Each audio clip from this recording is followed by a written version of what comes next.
Oh, yeah.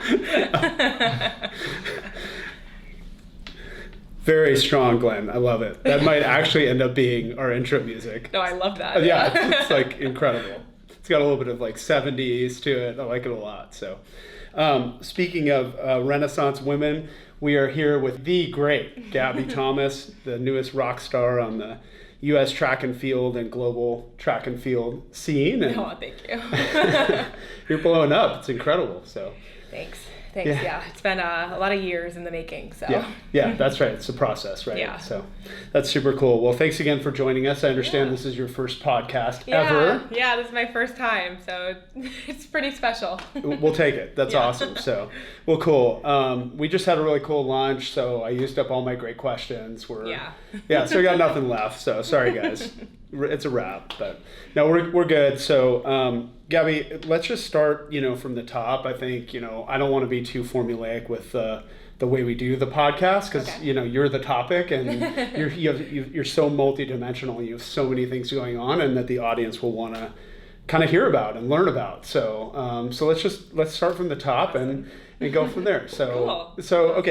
So you're born in Atlanta, right? Yeah, so I was born in Atlanta, and I grew up there until about 12 years old. Okay. And after that, my mom got a job at UMass Amherst, and she just moved my twin brother and I up to Western Massachusetts, just college town, farmlands, not much out there, but school. Uh-huh. And so then I grew up in Western Massachusetts from middle school all through high school. Okay. And then found myself in Boston and at Harvard for college, and now uprooted myself and moved to Austin, Texas. There you go. There's your life in 60 seconds. Yeah. You're done. It's over. So, okay, cool. And so your mom came from an academic background, right? Oh, like you were raised in a very educational environment. So what took her up there? She did her PhD at Emory, is that right? Or Yes. Okay. Yes. So she did her master's and PhD at Emory and her undergraduate at Duke.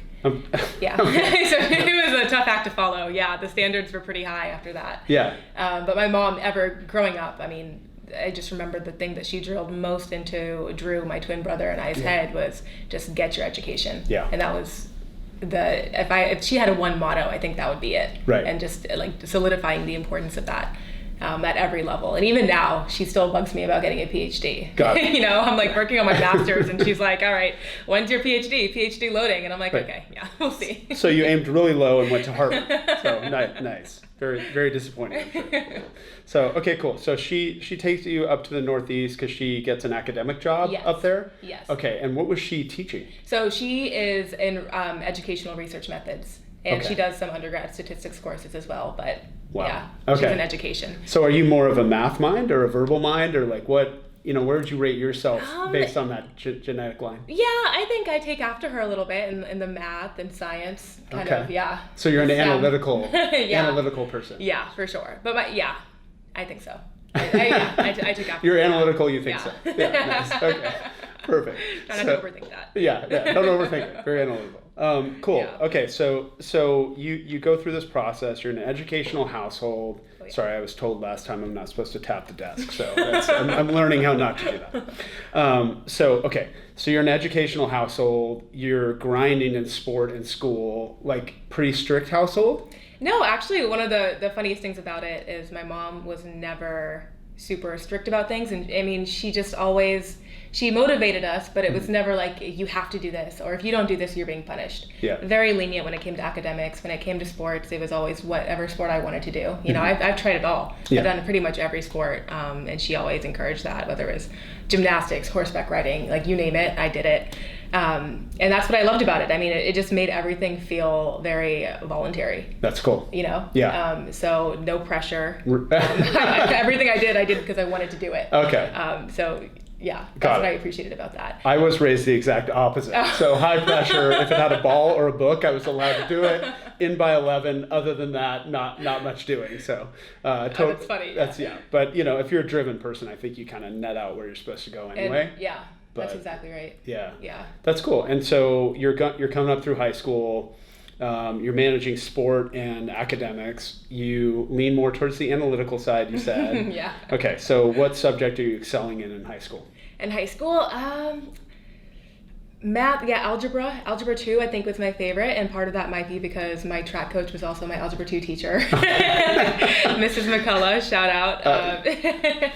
And I loved that. And I mean, at my high school, one of the great things about it, I went to Williston Northampton School in East Hampton, Massachusetts. Another shout out. Yeah, another shout out. Get them all. It's your first podcast. Well, I mean, the great thing about Williston was like there was such a huge support system. Yes. And it was like, small classes, yes. We're all like a family. And so having that, I think, made things a lot easier too and a lot more fun. Yeah, that's nice. That's really cool. Yeah. Okay, and then on the sports side, you and Mrs. McCullough are getting out on the track, and you're like, okay, we finished up algebra 2. Let's go out too. Let's go out to the track, and you measure out the 200. And you're like, okay, this makes sense mathematically. I will now run it in the second fastest time on the history of planet Earth. It was really just like, okay, she's super supportive and nice in algebra 2, like helping me get it. And then like a few hours later, like, get on the line, we're running 500. So it was like, yeah. Nice. Okay, cool. And so in sport, you're at you're saying a relatively small school. Are you competing, outbound in a broader context? Like, when did you start to identify that you were going to be something pretty globally special in sport? Like, yeah, well, I think that's one of the most interesting parts about my path is kind of I didn't do any of that. We didn't do camps. I mean, my mom was just kind of like, you don't really need to do that. We don't need to pay for that, you know, because if you're talented, you'll work hard with the opportunity that you have, and you'll do it. So I didn't do a lot of that extra stuff. I just really did New England prep school division, New England championships. Those were my biggest meets, and I competed at Williston and the other prep schools in the area. Got it. And that's just what I did. I mean, my first love was soccer, so that was kind of my main sport. Nice.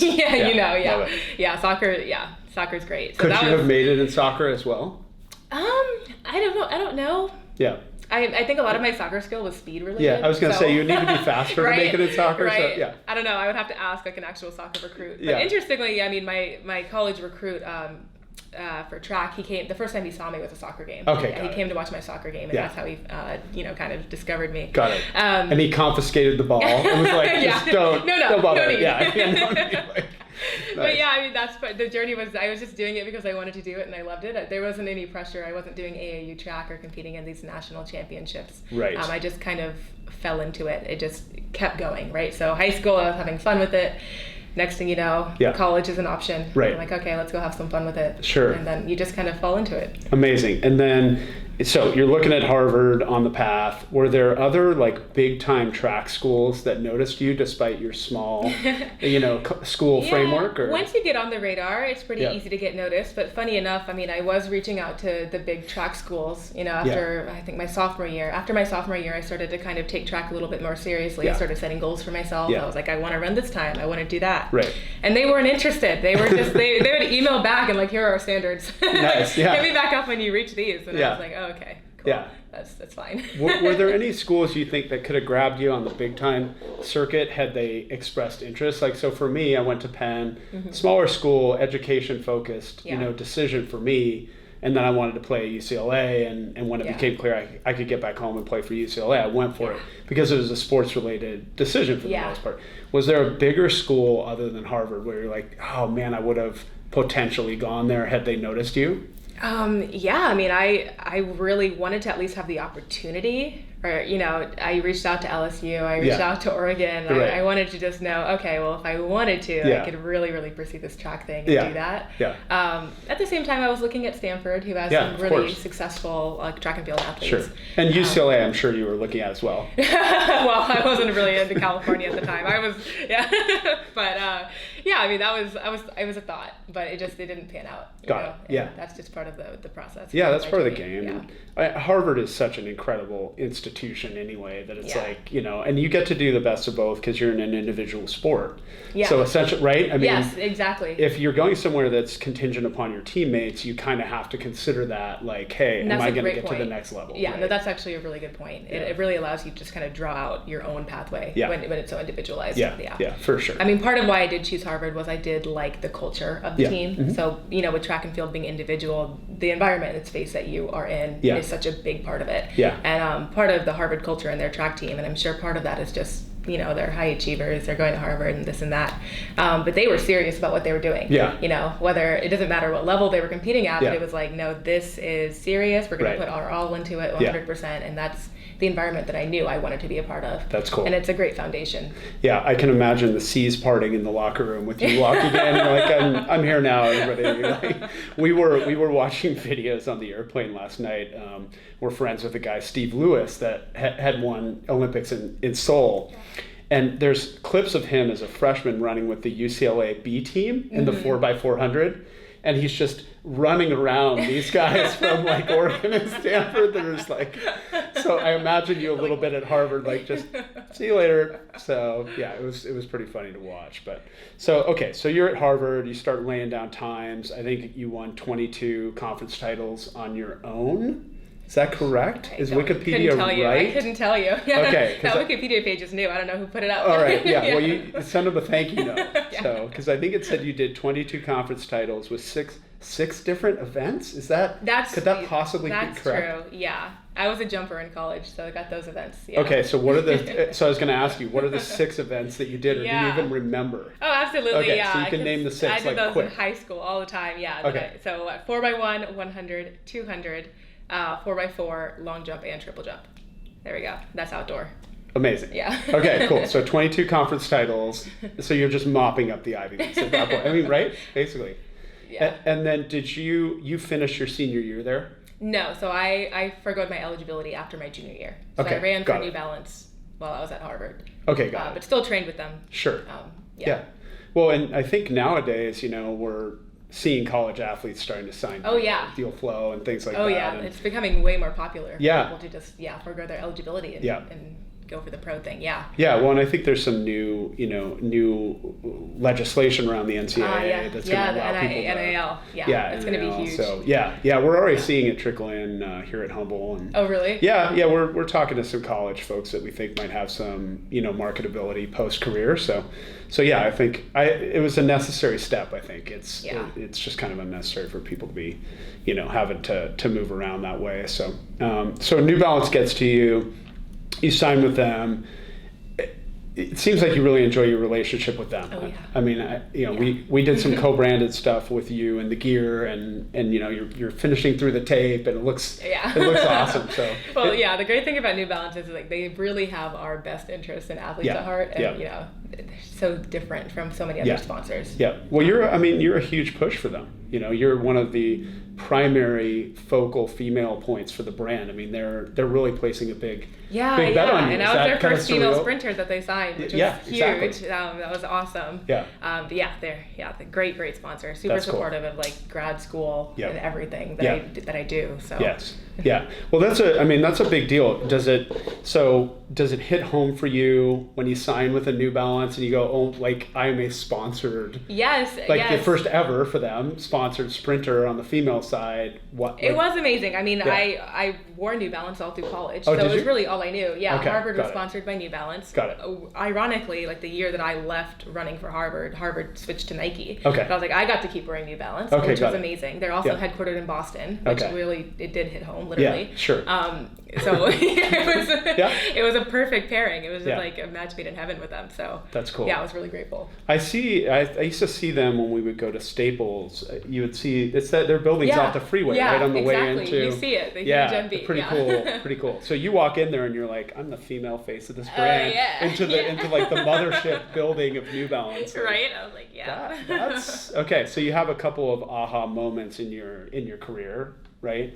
So you signed with New Balance, and then you go to the trials here recently, and you lay down the second fastest time ever for a female. Well, third fastest, but second fastest woman. Second fastest woman. So FloJo puts 2 times down there above what you did. Exactly. So as an individual, you were technically the second fastest woman in the history of the 200.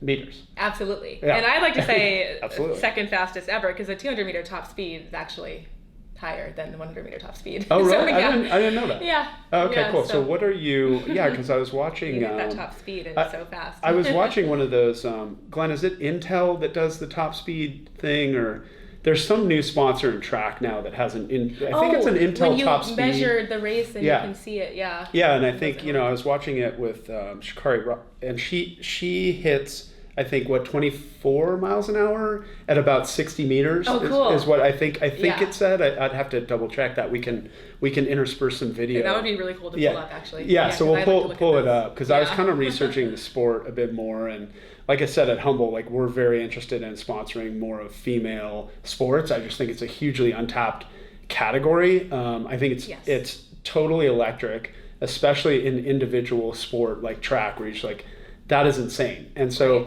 Intel or whomever, I think it's them, they did this sort of top speed meter thing that they show, and it's interesting to see, like, she's starting to top up at about 60 meters in, which is it's different than the other competitors. Yeah, it's really interesting to see how people run their races, right? And the way I run my races in the 200 is literally if I could just slow down the slowest. So who can decelerate the slowest? That's how basically I run my 200. Got it. That's a good problem to have.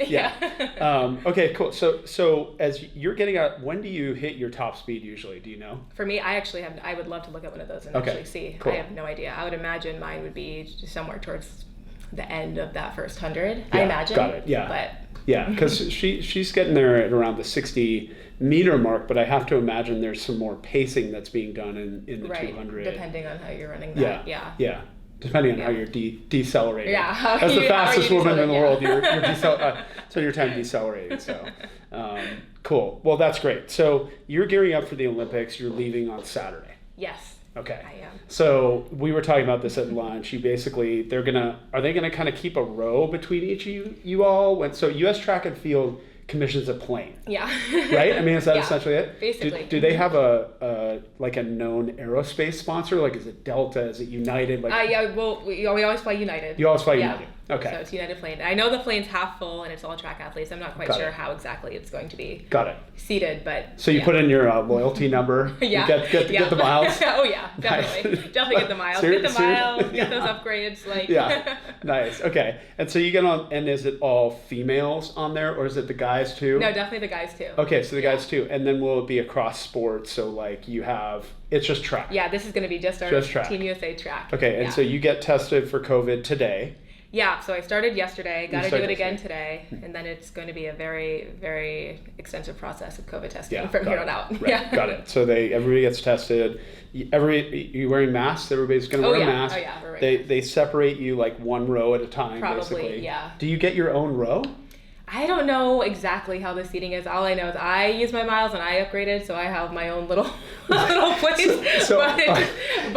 So wait, you get to physically use your own miles on the US Track and Field United airplane. Oh yeah, for sure. Yeah, I mean that is like amazing on every level. That's going to be the takeaway of upgrading within the team flight. Like that's incredible. I had to. I'm like, this is my first Olympics. No, you know what I mean? That's like the move. Long flight. Oh, are you kidding me? I'd be like first to check in on Southwest. I'm like, that's just like the fact that you can use your United miles on the track and field airplane is like the most incredible thing. Okay, so you'll be in. So Gabby's in 1A.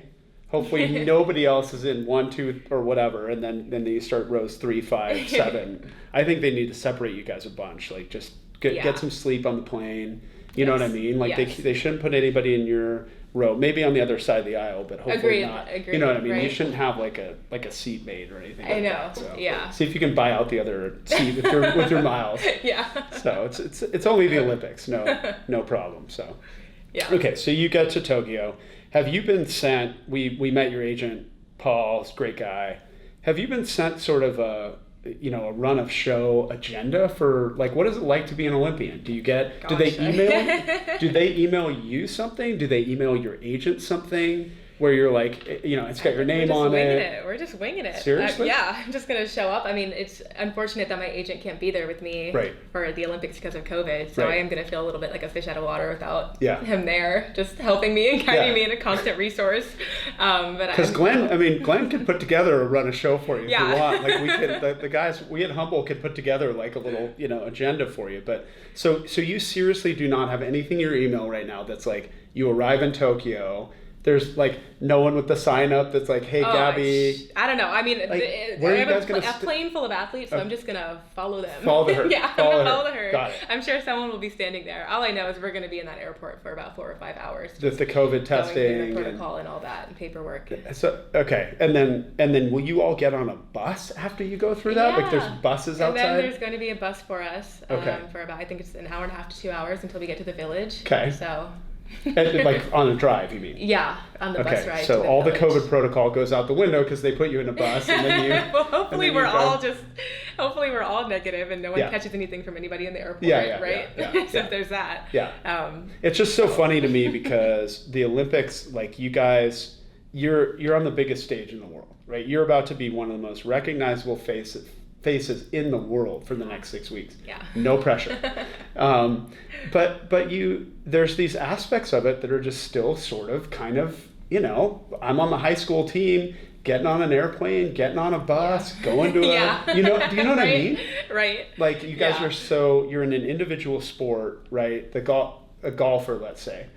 He or she, they're getting on their net jets, like they've got the caddy, the caddy's got the agenda for them, they show up, everything's pressed and dressed for them to go work the range. You all are like, you're packing your own bag, I know, right? When you think about the Olympics, like growing up, you really just don't picture it like this, right? It's just so normal. It's exactly like you said, like a high school track team. Yeah. You fly somewhere, you get on the bus with everyone else with all your stuff, lugging it, and that's it. And then we get to the village and we're in like these tiny little beds made of cardboard, and it's like... Yeah, we talk... Glamorous. Super glamorous. Super glamorous. Now, is it the same on the pro scene? Like, meaning you can kind of control your own brand off the field with the pro scene, right? Like you're going to run professional track for, God willing, the next 5 or 7 years, depending on or 10 years, whatever you decide for your own person is what you want to do, right? I mean, so now are you arranging your own logistics with that too, or do you run for like a track club or?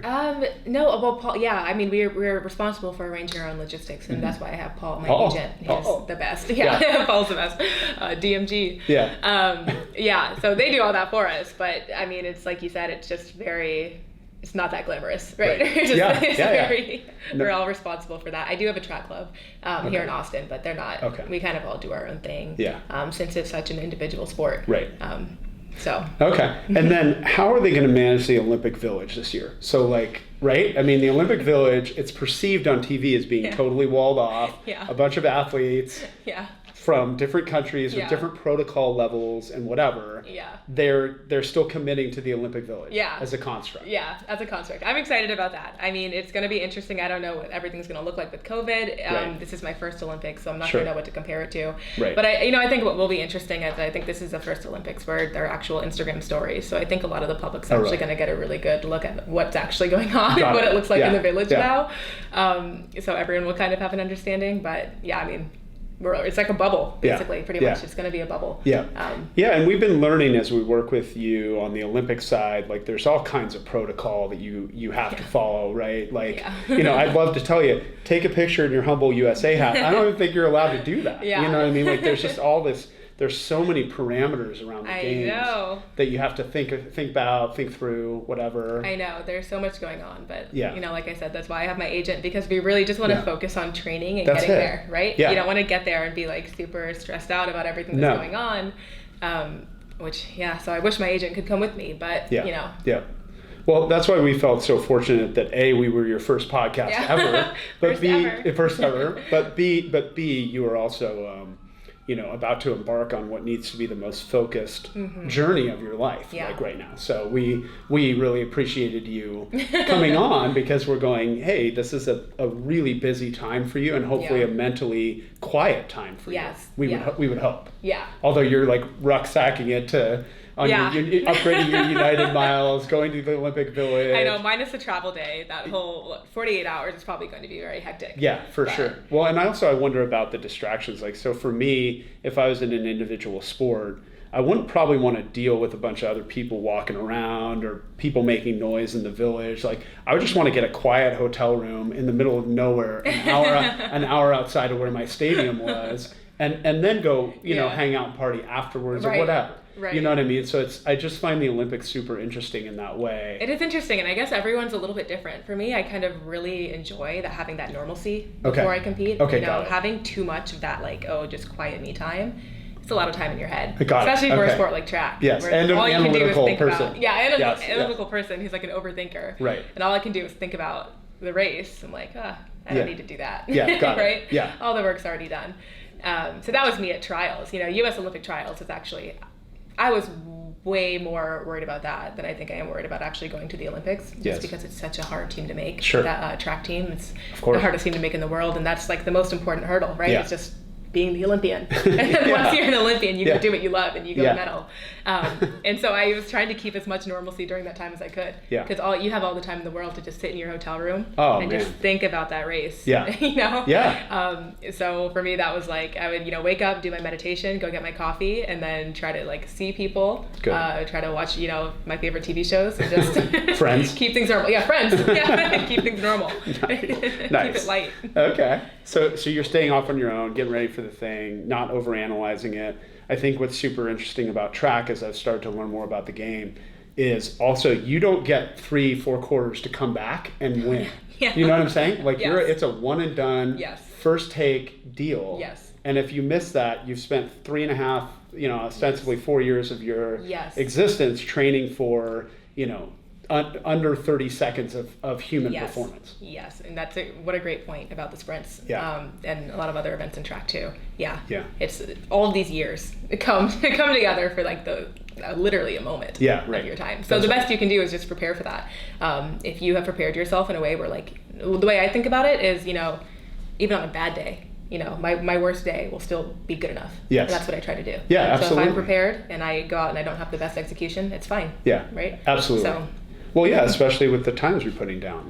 So, I can't imagine the pressure you're under, but you strike me just after having lunch and kind of hanging out on the podcast, you do seem centered and mentally quiet for the moment, which is super cool. Like, that's just neat to see. A necessary foundation for a sport like track. I can't even imagine. Where it's just so mental. Like you keep saying, it's individual. So it's really you versus the track and all these expectations, and there's so much noise around you all the time. But I do a lot of meditation. And I started that in college. Okay. And it keeps me very, very level. Got it. That was going to be my next question. Like, my sister, super academic, also went to an Ivy League school. PhD, but she focuses on yoga. Like, she teaches yoga because she just doesn't, she just enjoys the being able to provide value to 20 or 30 people in a moment and teach them a skill or bring them, some kind of centeredness or quietness, like during their day or whatever. And so when you talked about the meditation, how long do you do that in the mornings? I keep it around 10 minutes. Okay, That's cool. how much I can do comfortably. And then it actually, what your sister does is really meditation. Cool. That's what I would do. I'd be it's like, and we're done. We're done. I just kind of do my breathing techniques, and it actually over time just creates, changes in your brain. That's that neuroplasticity. So it teaches your brain to just calm down. Your entire nervous system just kind of slows down. And then you just carry that through everything. Which is key. And I was doing yoga for quite a while because I loved it, but then it's not good for a sprinter to do too much stretching. I actually almost had an injury because of it. So I had to stop on that, but I still practice the breathing exercises. That's cool. That aspect of it. Okay, so can you, I finally get to do this to someone else. Can you define neuroplasticity for our audience, please? Because I use words like that and I get yelled at on social media for 2 weeks. So this idea that the more you do something, it trains your brain to make those connections continuously. So, basically every time you're making a decision, that's the neurons in your brain are connecting to different parts of your body to make that happen, right? So the more I want, for example, if I want to, shake your hand, the more I do that, the easier it becomes to do. And the less I do it, the harder it becomes to do. And over time, those things just become automatic, and those connections just become automatic. Wow. So our brains are actually really cool that way, the way they're wired like that. And it explains a lot. It explains so much in sports. The idea of muscle memory is basically neuroplasticity. So everyone's familiar with it. It's just a fancy term. Yeah. Well, and if you keep running, world's fastest times, then you can keep running more of it. Exactly. I thought your comment after you did well at the trials, where you said, I kind of surprised myself a bit to the upside, and it just means I moved the bar one notch up the ladder. Exactly. Yeah. So the goal was to become an Olympian. Yep. That's something I knew I was capable of, but now I'm a favorite for an Olympic gold medal. Yes. So the standard just got higher. Yes. And one thing about me is I love to achieve my standards. So so that's the plan. Right. Well, and in my mind, I would not be the favorite at all, because I always, so it's good. I think it's great that you kind of stay centered about where you're at, and then the next thing is the next thing. And it'll be interesting to see if you do achieve your marks, what comes next for you and all that sort of thing. Right. So you're getting your master's here in town at UT, is that right? Okay. Yeah. So that was part of, my mom's criteria when I graduated college to move to a new training group. I was like, Mom, I'm going to move. I want to put myself in a new environment. And her, her first set of criteria was, okay, well, it has to be somewhere with a university where you could get your master's of being the academic that she is. Yeah. So Austin checked both of those boxes pretty easily. I mean, UT's a great university, and the training group is fantastic. So I was laughing with you earlier, I'm going, okay, so there's a lock in my old high school. They have the stadium is under lock and key. And I asked you, I said, hey, where did you train this morning? You said, I just got some light reps in at a local high school. Is it just hey, this is Gabby Thomas, come unlock the stadium for me? No, it was actually completely open, which is it's funny. Yeah. I mean, I don't know. This feels like a track town, Austin, Texas. Got it. So they kind of casually leave the tracks open for you guys? Okay. It seems that way, yeah. That's cool. All right, okay. Yeah. And so you have a coach here that you work with that you really like? Yeah, her name is Tanja Bailey. She started a track club, the Buford Bailey Track Club, which is amazing. Right, and that's her last name, right? Yeah, Buford Bailey. Buford Bailey. Yeah. And so, when I found Coach Bailey, I was so excited. I mean, it's a perfect fit. I mean, it's a group of really accomplished Black women who, they were already Olympic medalists in themselves. Ashley Spencer, Marla Kay Kinnison. So just putting myself in this environment of girls like that. Yeah. I mean, it was amazing. Huge. Yeah. Yeah. So you're an individual sport, but you're in a herd of people that is achieving at the levels of, human achievement that you need to be at to get where you need to go. And I understood where I needed to be, right? Yeah, if I want to do something, I need to be in an environment where people are doing that. Sure. Right? Where the world is track and field. Yes. I needed to submerge myself in that. So I did. Amazing. That's so cool. Okay, so you're off the track, you're studying at UT. Yeah. What do you think you want to do with your studies? Yeah, so right now I study epidemiology and healthcare management. Yep. For me, that's really important because I just have this perspective on how the healthcare system is now. Yeah. And specifically, I study racial disparities among African Americans in the country. Yep. So when it comes to public health, I think you can't achieve it unless there is actual public health amongst all races, ethnicities, and cultures. Yep. And income levels. Exactly. So there has to be that diversity in public health, especially in the field of epidemiology. Yes. And I want to bring that lens and perspective into that research. Fantastic.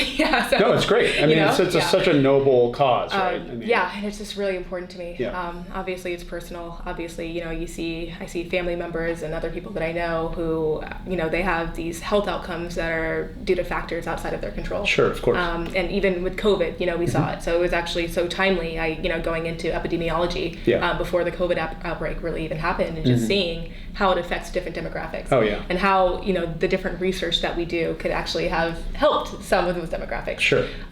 Just in terms of, can they actually quarantine? Yeah. What do they have access to? And stuff like that. So I think it's really important. And the direction that healthcare is moving in right now, I think a lot of people, these conversations are being had. Yes. And they're really important. And then maybe one day after track and field, I would like to run my own nonprofit, run my own hospital. Cool. And bring that expertise into it. Yeah. So. Well, I think that's great. Anytime you can add an innovation layer to a system that's either too expensive, too clogged up, inefficient, right? I was telling you about my mom's path with she and her female business partner in the 80s were, worked on trying to figure out better systems for introducing price competition, yes. PPO constructs, so yes. that there was more, leverage for employees and negotiating power with hospital yes. systems. And I think that's a huge part of the healthcare system is that people need to have control over their healthcare. That's right. Right. Yep. And the PPO system, exactly. It's like yep. having those options, being yep. able to take control of your healthcare. Yes. And that empowerment. So yeah. that's what I'm all about. Well, and I think also up and down the price band within a corporation or within the labor layer and things like that, I think that's also equally as important, mm-hmm. right? It's like,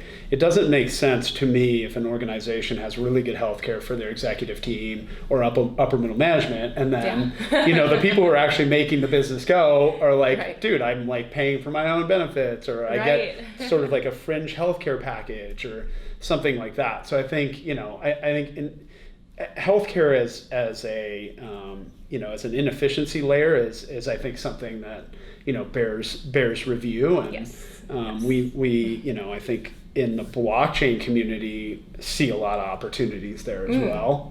Not necessarily within HUMBL, because we're more on the consumer packaging side, but I think on a very rote level within blockchain as a technology, there are almost infinite applications for making healthcare more transparent, more negotiated, and giving the patient a little bit more control over their data, their records keeping, yes. and also their healthcare path. Like yes. you can have a doctor make one wrong recommendation, and all of a sudden you're down a pathway that like maybe didn't work for where you actually right. needed to go holistically with your care or your case right. management. So when I read that you were working on those things, that was was interesting to me. Yeah. On a neuroplasticity level.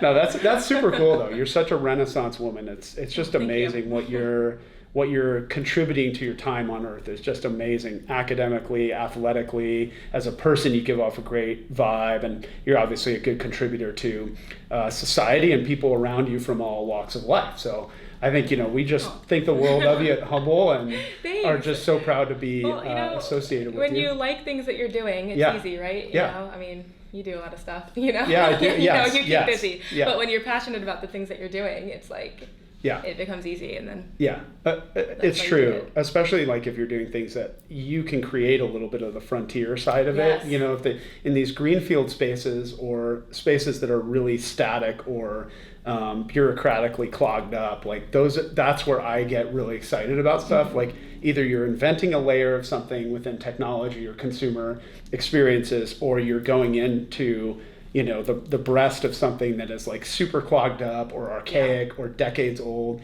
and you're yes. trying to drive these efficiencies of these innovation layers. So yes. I could see you doing, as a sprinter, I could see you doing that in healthcare yes. when you leave your time on the track. So yeah. And then do you sort of just in summary, and my Charles Payne always says on Fox, I've got 30 more seconds.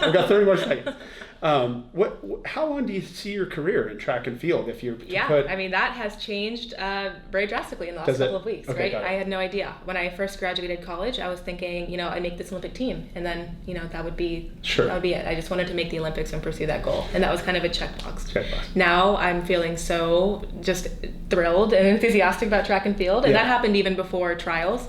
Just being in this training group has changed my perspective on it. But after trials, I mean, I don't know. I don't know right now. The sky's the limit. It's just, like I said, I kind of just walk into things. Yeah. And I'm just doing it, as long as it makes me happy. And, and I just keep falling into it, and I just fell even deeper. So. Yeah. So. Architected deceleration. Yeah, very good. Cool. Exactly. Well, this is great. I learned I need to look at the camera more, but we have a very magnetic guest, so she was just awesome. Gabby, HUMBL, and our podcast, HUMBL Nation, are really HUMBL Nation, are stoked to have had you on. Thanks for giving us your time before such an exciting time for you, and we wish you all the luck in the world. I know you're going to do great. Thank you so much. Likewise. Thanks, Gabby. We appreciate it.